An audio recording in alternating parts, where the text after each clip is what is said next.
Salut l'équipe, c'est Jokers, on se retrouve pour une nouvelle vidéo. Comme je vous avais dit à la fin de la dernière, je vous ai préparé un petit topo sur des outils qui me semblent incontournables et indispensables si vous voulez avancer correctement et même optimiser ce que vous faites sur le jeu. Alors la dernière fois, j'ai fait une petite présentation vraiment générale du jeu. C'était une vidéo qui s'adressait plus à des nouveaux joueurs qui n'avaient encore pas beaucoup, voire aucune expérience. Donc on avait vu un petit peu les différentes cartes, le fonctionnement du marché, la composition d'une équipe et son inscription au Game Week. Aujourd'hui, on va parler un peu plus technique, avec 3 outils qui vont changer votre vision du jeu. Alors avant d'attaquer avec le premier, je vous rappelle que si vous n'êtes pas encore inscrit et que vous êtes chaud à rejoindre l'aventure, vous trouverez mon lien de parrainage juste sous cette vidéo. Et ce lien, il vous permettra de gagner une carte gratuitement une fois vos 5 premières enchères effectuées. Allez, let's go, on va attaquer par le plus gros morceau qui n'est autre que Sorare Data. Donc Sorare Data, c'est pas bien compliqué, tout est dans le nom, c'est la base de données de Sorare. Et pour commencer, je tiens à remercier son créateur, Maxime Hagenbourger. Alors merci Maxime pour le taf énorme que tu as fait et que tu continues de faire. Si un jour tu vois cette vidéo, je pense que tu peux être fier de toi. Donc Sorare Data, que vous voyez ici même, vous allez vite vous rendre compte, c'est un outil qui sera presque en permanence, j'ai envie de dire, ouvert quand vous aurez lancé Sorare. On va commencer par se connecter. Et donc en fait, ce site, il est relié à votre compte Sorare. Voilà, on clique sur Login, Login with your Sorare. Et ici, il va juste falloir autoriser la connexion. Alors la page d'accueil, c'est pas la plus belle, mais comme l'a dit son propriétaire, c'est vraiment secondaire. Alors je pense qu'on va pas tout voir en détail, parce qu'il y a vraiment énormément d'informations et j'ai pas envie de vous assommer. Moi, le but, c'est vraiment qu'on aille à l'essentiel et que vous compreniez l'utilité de la chose. Donc, je pense que première chose à faire, ça va être d'aller sur la page d'un joueur. Et donc, vous allez voir qu'en fait, ce site, c'est littéralement une banque de données où vraiment tout est référencé. Alors, ce qu'on va faire, c'est qu'on va reprendre le même joueur que dans ma dernière vidéo. Donc, Martin Terrier. Et voilà, là, j'arrive sur la fiche du joueur. Rapidement, ici, j'ai l'âge. Ici, je vais avoir le poste principal du joueur et éventuellement son poste secondaire.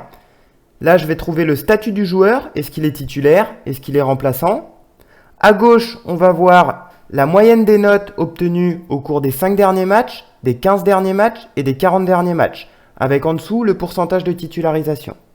À droite, je vais avoir le nombre de cartes mises en circulation et en dessous, je vais avoir le floor price. Le floor price, qu'est-ce que c'est? C'est le prix le plus bas auquel je peux actuellement trouver le joueur au marché.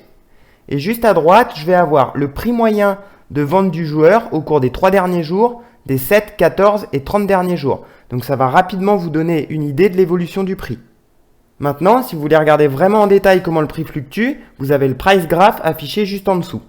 Alors première chose, je vais pouvoir faire différents réglages. Ici, je peux sélectionner le type de carte, limited, rare, super rare, unique. Ici, je peux choisir l'échelle de temps qui m'intéresse. Et ici, je vous conseille de laisser en Ether. Après, vous faites comme vous voulez. Donc moi, je vais regarder les limited sur 6 mois. Donc petite précision, les points bleus représentent les achats effectués aux enchères. Les points violets, ce sont les achats qui ont été effectués sans négociation du prix. C'est-à-dire que le manager, il a vu la carte, le prix lui convenait, il a cliqué sur acheter.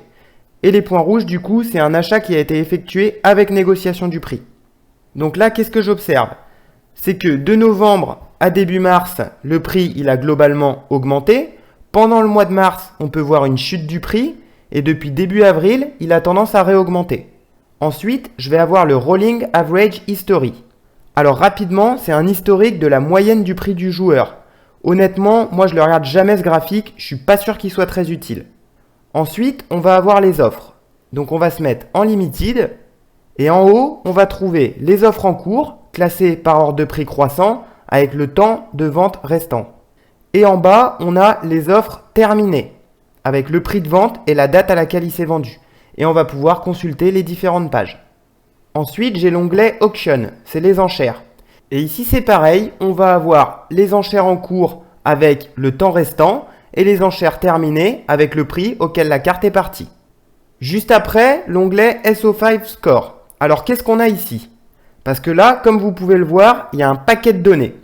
Donc on va commencer par ce qui me semble le plus important et le plus compliqué, comme ça ce sera fait. Il va falloir bien comprendre comment le système de notation fonctionne. La note globale du joueur, qui est donc une note sur 100, elle est en fait composée de 2 notes.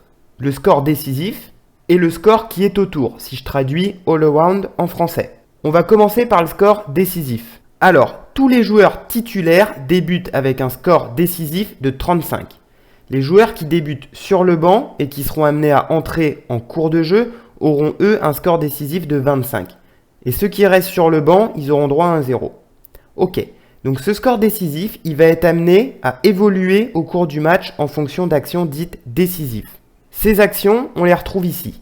Marquer un but, faire une passe décisive, provoquer un penalty et faire un sauvetage sur la ligne. À partir de là, ce qu'il faut comprendre, c'est que si un joueur effectue l'une de ces actions décisives, son score décisif va passer d'office à 60, qu'il ait débuté titulaire ou remplaçant. Et ensuite, son score décisif, il augmentera de 10 points à chaque fois qu'il fera une nouvelle action décisive. Exemple, Terrier débute titulaire, il a un score décisif de 35. Il met un but, son score passe direct à 60. 20 minutes plus tard, il fait une passe décisive, plus 10 points, il passe à 70. Et notre ami Terrier, il est inarrêtable, en fin de match, il provoque un penalty, son score décisif passe à 80. Mais à l'inverse, il va y avoir des actions qui vont faire chuter ce score. Prendre un rouge, mettre un but contre son camp, faire une erreur menant à un but et concéder un penalty. Donc ça, c'est pour le score décisif. Et en parallèle, on va avoir le score all around qui porte bien son nom puisqu'en fait, ça va regrouper vraiment tout ce qui se passe au cours du match. Alors pour bien comprendre, on va prendre un exemple. Donc on a 4 rubriques, général, défense, possession et attaque. Et donc je ne vais pas toutes vous les détailler, mais en gros, vous voyez, il y a plein de stats qui vont faire évoluer ce score. Tir cadré, grosse occasion créée, etc. Donc voilà, typiquement, ici, Terrier, il a fait une passe décisive, donc son score décisif est de 60. En général, il a marqué 2 points, en défense 0, en possession 1,6 et en attaque 6,5. Donc au total, il a un AA score de 10,1, ce qui nous donne une note globale de 70,1.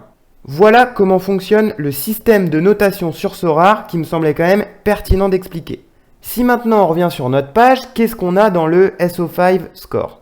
Ici on va avoir les matchs à venir avec en dessous la note moyenne qu'obtiennent les joueurs de ce poste face à cette équipe. Donc en moyenne, les attaquants ont une note de 48 face à Nantes. Ici, vous avez le score moyen du joueur, donc c'est réglé sur un an. Pareil, vous pouvez modifier. Là, on va trouver toujours sur l'année le nombre de titularisations, le nombre de fois où il est entré en cours de jeu, le nombre de fois où il est resté sur le banc et le nombre de fois où il était hors de l'équipe. À droite, vous allez trouver un résumé des actions décisives au cours de l'année. Donc là, super stat au passage. Et alors, ces deux graphes, c'est un récap de toutes les notes. Ici, c'est le numéro de la Game Week. Et en dessous, vous allez pouvoir consulter en détail les différentes notes. Voilà pour la partie scoring. Allez, il nous reste 3 onglets que j'utilise très rarement pour pas dire jamais. Ici, Sorare Data vous propose des joueurs dont le profil sont similaires à celui de Terrier. Ici, Stack, alors j'avoue, je sais pas trop ce que c'est. Et pour finir, vous trouverez toutes les cartes qui existent. Donc voilà en gros ce que vous pouvez trouver quand vous cherchez des infos sur un joueur. Ceci étant fait, on va maintenant pouvoir aborder une des fonctionnalités du site qui m'apparaît comme l'une des plus utiles, le scouting.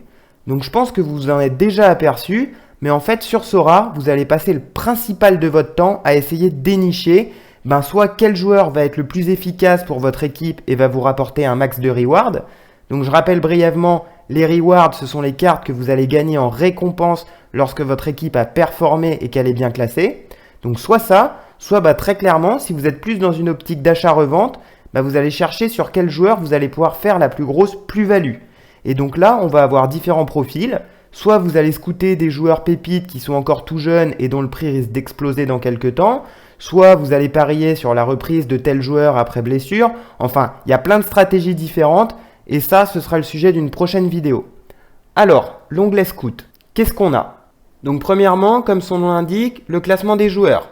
Alors, ils sont classés en fonction de leur moyenne au cours des 15 derniers matchs.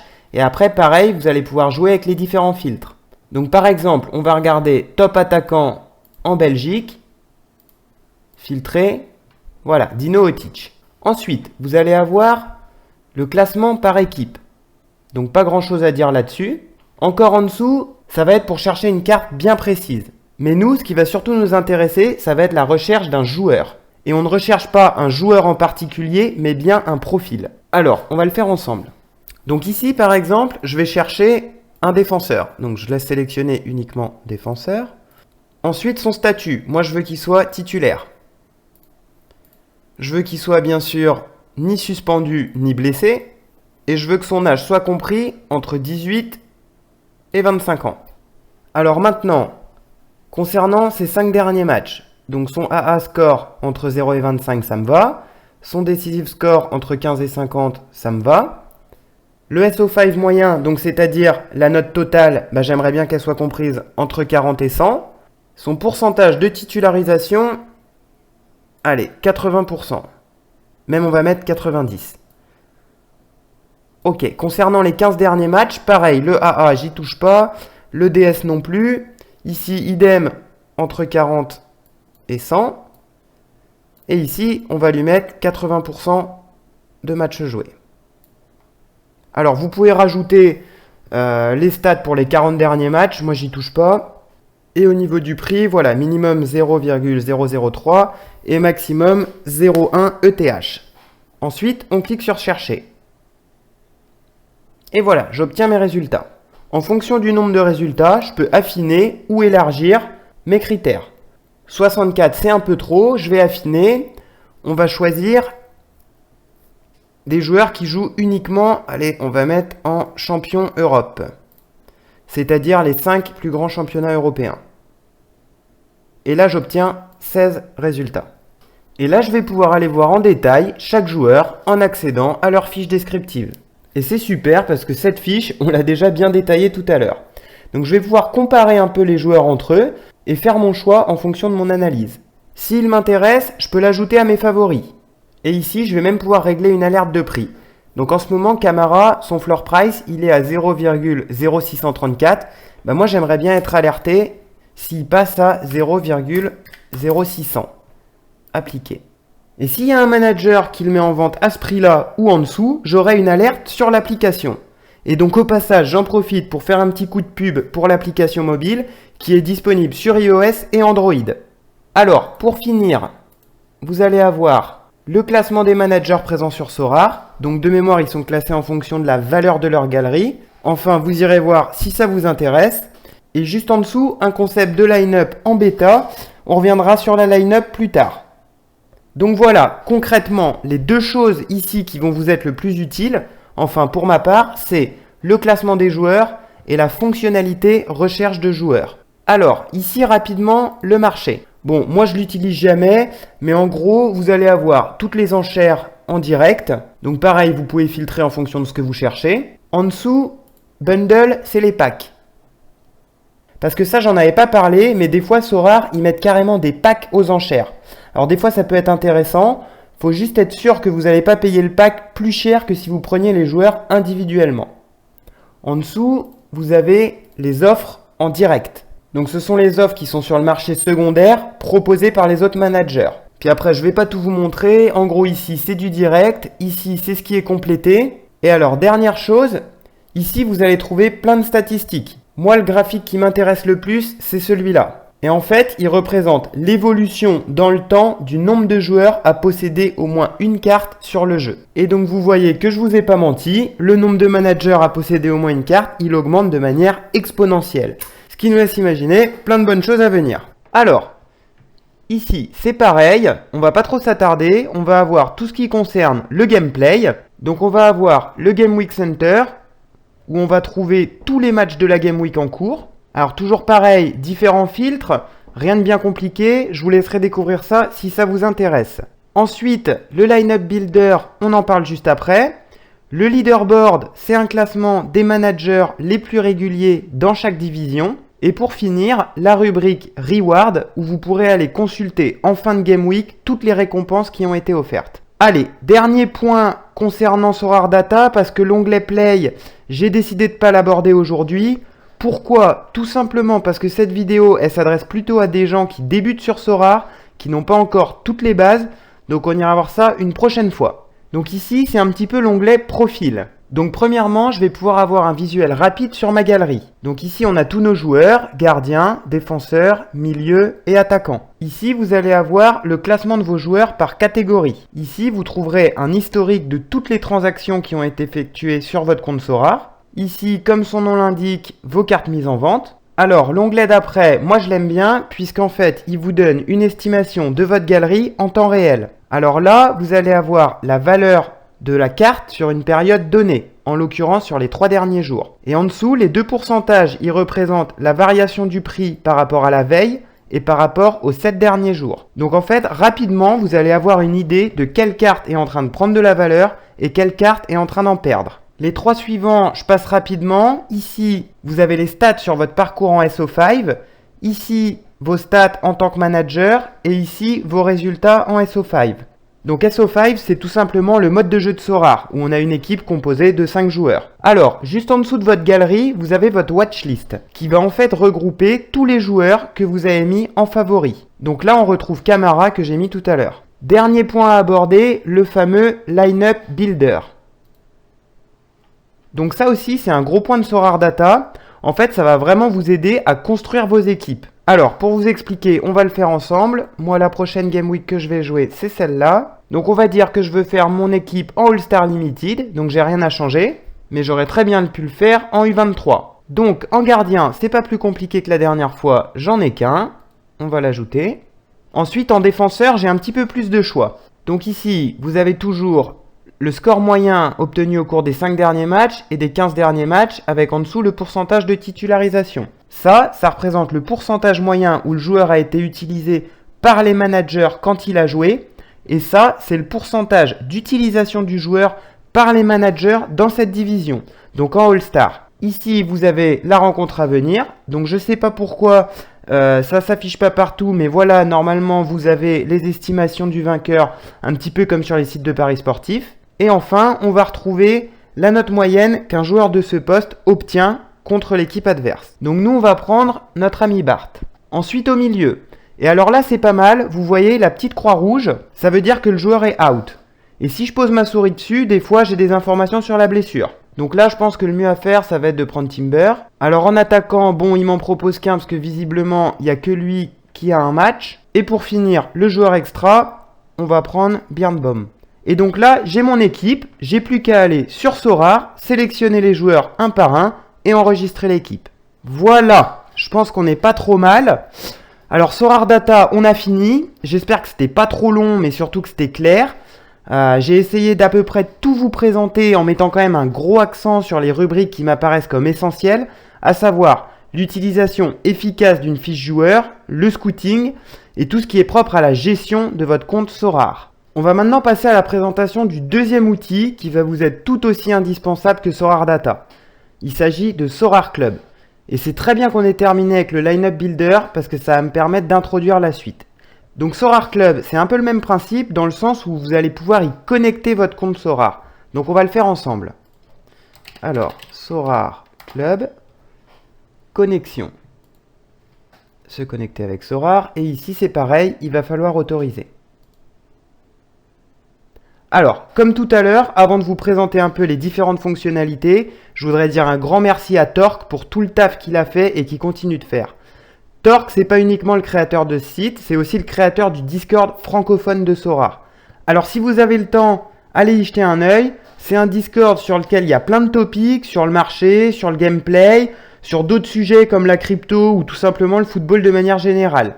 Et vous vous rendrez vite compte que c'est vraiment une communauté au top. Moi j'ai eu des questions au début, un peu comme tout le monde. J'ai pas hésité à les poser et j'ai toujours eu des réponses hyper pertinentes et bienveillantes. Et en vrai, c'est vraiment le gros point fort de cette communauté. Et d'ailleurs, c'est peut-être ce qui fait que ça me passionne autant, parce que des communautés comme ça, qu'on se le dise, il n'y en a pas partout, surtout quand il y a de l'argent en jeu. Donc merci Torque pour ton taf. Alors là, il y a moins de rubriques, donc ça va aller plus vite. L'accueil, je passe, on va aller directement dans le centre de formation. Ici, vous allez pouvoir trouver plein d'articles. Moi, j'ai commencé par lire les différents articles de la catégorie débutant, et franchement, c'est top, c'est super bien expliqué. Après, vous trouverez des articles un petit peu plus poussés, etc. Alors, c'est ces deux choses-là qui vont vraiment nous intéresser. Imaginons que je vienne de terminer mon Lineup Builder, que j'ai reporté mon équipe sur Sorare, j'ai plus qu'à valider. L'onglet Brigade, il va vous servir à éviter les surprises. Je m'explique. Mettons que vous avez une galerie avec 150 cartes. Et encore, il n'y a même pas besoin d'en avoir 150. Moi, je l'utilise déjà avec mes 17 cartes. Bref, vous n'avez pas forcément le temps de vérifier que chaque joueur est opérationnel et qu'il va bien être aligné par le coach comme prévu. Donc vous allez aller dans l'onglet Brigade. Et en fait, ici, on a une quarantaine d'experts qui bossent bénévolement avec Torque. D'ailleurs, gros big up à eux. Et ces experts, ils s'occupent chacun d'un championnat et ils vont vous mettre toutes les infos de dernière minute, que ce soit une blessure, une suspension ou tout autre motif d'absence. Et ici, vous voyez, vous pouvez cliquer sur « Filtrer sur ma galerie ». Et s'il y a une info qui vous a échappé, vous l'avez direct. Et ça, les amis, je peux vous dire que ça a sauvé la Game Week de plus d'un joueur. Parce que quand tu fais tout ton truc et qu'il y a un joueur qui tape un DNP, alors DNP, c'est quand le joueur n'a pas joué, et que ce DNP, il te fait foirer toute ta Game Week, t'as bien le seum. Donc je vous encourage vraiment à aller y jeter un œil à chaque fois avant de valider vos équipes. Dernier onglet, le live feed. Et alors ici, c'est un petit peu le même principe, sauf que n'importe qui peut mettre une info. Alors mettons que ce matin, j'ai été voir la séance de veille de match de l'équipe du coin et que j'en ai vu un se blesser. Et je vais pouvoir passer l'info à tout le monde. Alors ça marche pas que pour les blessures. Ici, vous voyez, ça peut aussi concerner les transferts, les rumeurs, etc.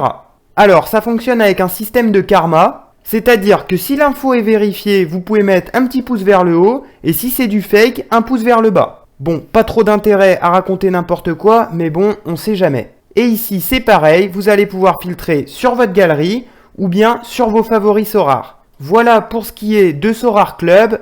Pour moi, c'est tout aussi utile que Sorare Data. Alors, on en vient au dernier outil, qui cette fois-ci n'a pas été conçu pour Sorare, mais qui existe depuis longtemps déjà. Transfermarkt. Donc on va l'ouvrir. Alors ça va nous prendre beaucoup moins de temps parce que j'ai pas grand chose à dire là-dessus.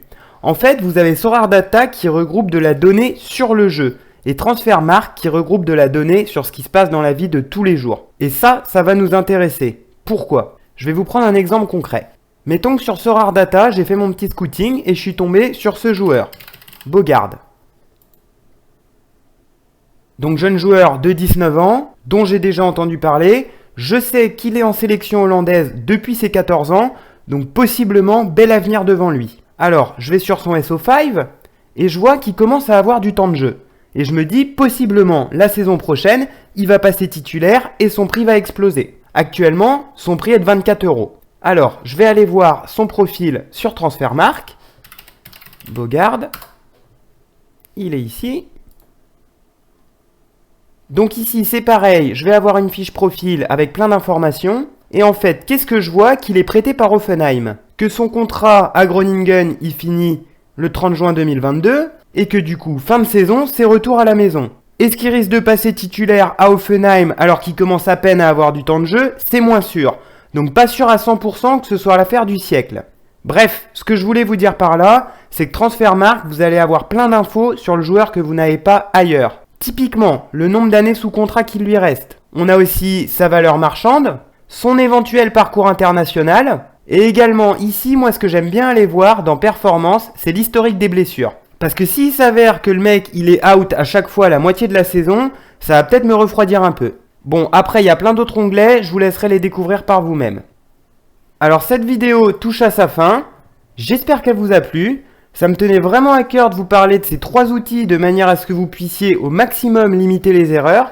Parce que c'est comme dans tout, quand on débute dans quelque chose et qu'on est un peu pressé, on a vite fait de faire des bêtises, même si en soi c'est pas méchant, t'es là, tu te dis mince, j'aurais pu réfléchir avant. Voilà. Donc là, vous avez toutes les cartes en main pour dénicher vos pépites et puis faire un maximum de reward. Alors pour ceux qui n'ont pas vu ma première vidéo qui portait sur comment débuter dans Sorare, je vous mets le lien juste après. Et puis pour les autres, je vous dis à bientôt.